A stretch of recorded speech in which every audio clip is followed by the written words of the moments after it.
కార్యక్రమాలని రచన చేసేటప్పుడు జనాభా అన్నది అత్యంత ప్రధానమైన ప్రాతిపదిక.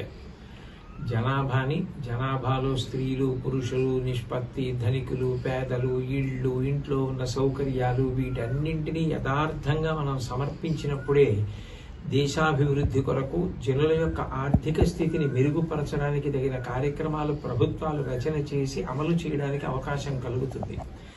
కాబట్టి ఇప్పుడు జరుగుతున్నటువంటి ఈ జనాభా గణన కార్యక్రమంలో మనందరం ఉత్సాహంగా పాల్గొని, ఇది అత్యంత ప్రధానమైన పౌర కర్తవ్యం కాబట్టి మన సెల్ ఫోన్లోనే మనం దానికి సంబంధించిన సమాచారం అంతా ఇవ్వడానికి అవకాశం కల్పించారు.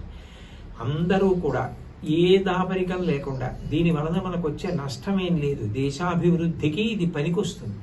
కాబట్టి అందరూ తమకు సంబంధించిన సమాచారాన్ని ఏ దాపరికం లేకుండా అందించినట్లయితే మనం ప్రభుత్వానికి ఎనలేని సహకారం చేసిన వాళ్ళం అవుతాం. మనతో పాటు భవిష్యత్ తరాల అభివృద్ధికి కూడా మనం సోపానాలు నిర్మించిన వాళ్ళం అవుతాం.